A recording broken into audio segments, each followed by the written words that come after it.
I need to tell you the story about a young man by the name of Horace Gant.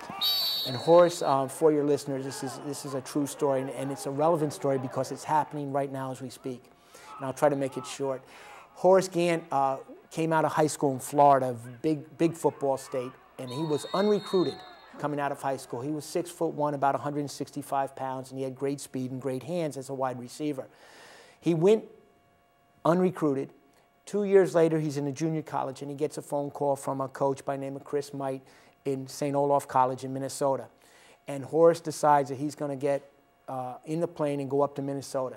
He goes to Minnesota. He's there for 3 years because he had 1 year of eligibility that was used up in the junior college. He sets all sorts of MIAC records. They're the nationally ranked Division III school in St. Olaf, and he's captain of the team.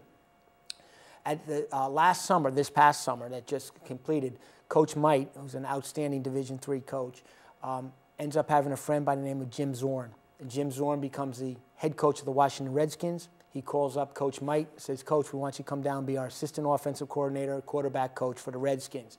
Coach Might goes down, signs up with the Redskins. Horace Gant, the Redskins are short of receivers. A couple injuries in training camp. Horace Gant gets called up, comes in as an unrestricted free agent. Works out, tries out with the Redskins, hooks up, and I'm sitting on my couch in Goshen, New York, watching the Hall of Fame game, the first football game in the NFL every season, the Hall of Fame game in Canton, Ohio, and the Redskins are playing.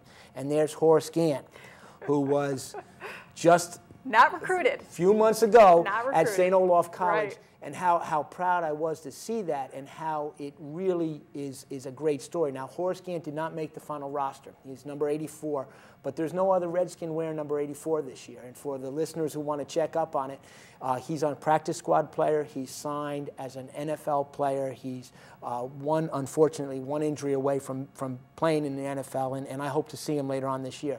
Lindsay, this is a story of what the CDFL is all about. And this story, you know, my son Peter was co-captain with Horace Gant. My son Peter went to Central Connecticut, was injured, came back, played for the Bulldogs, thought he was done with football. He also got a phone call from Coach Might.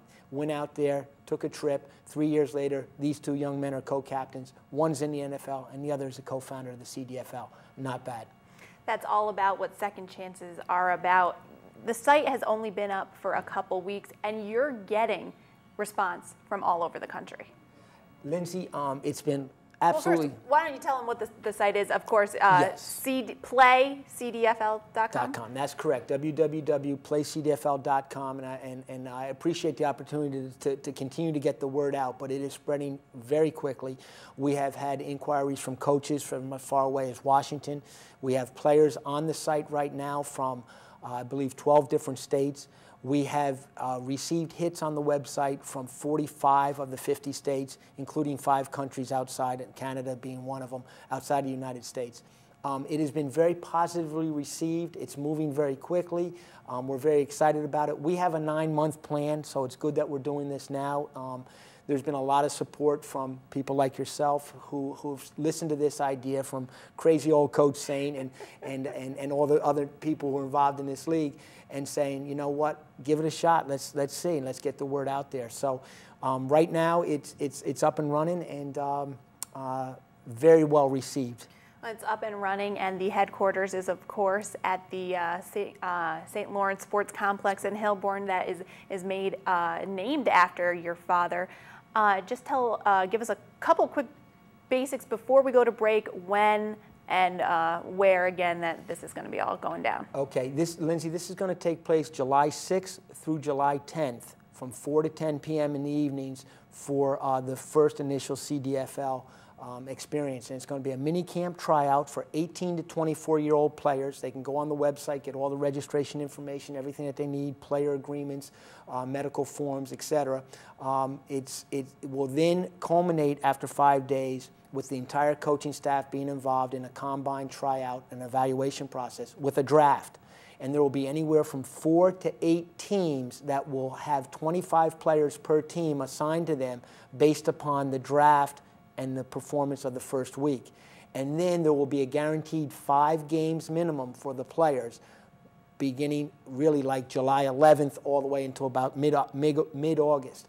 And those playing experiences will be under a controlled circumstance with a league playbook and a league defense. It's going to be wide open football. It's going to be to try to highlight the athletic ability of these kids, get them on tape, and then culminate that with the opportunity for them to be evaluated back on the website, contacts and networking. Obviously, you see the people when you go to the site, the coaches that we have, there's a lot of contacts, so that will be afforded to the kids.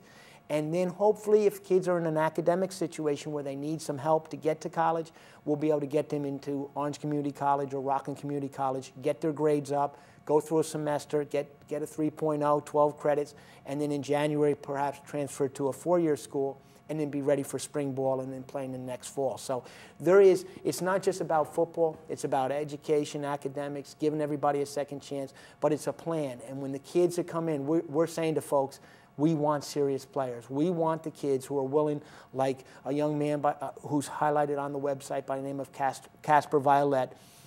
Casper is in Blacksburg, Virginia right now as a senior in high school. He's a 5'10", pure football player, just loves the sport. He's been in contact with the CDFL right from the get-go. We featured him as a player, and we're basically putting a challenge out there. Look at his stats, look at his website, look at his photos, and are you another Casper Violet? And if you are, then come on and join us at the CDFL. Well, there's definitely plenty more details to talk about. We're going to take a quick break. More on this great opportunity right after this.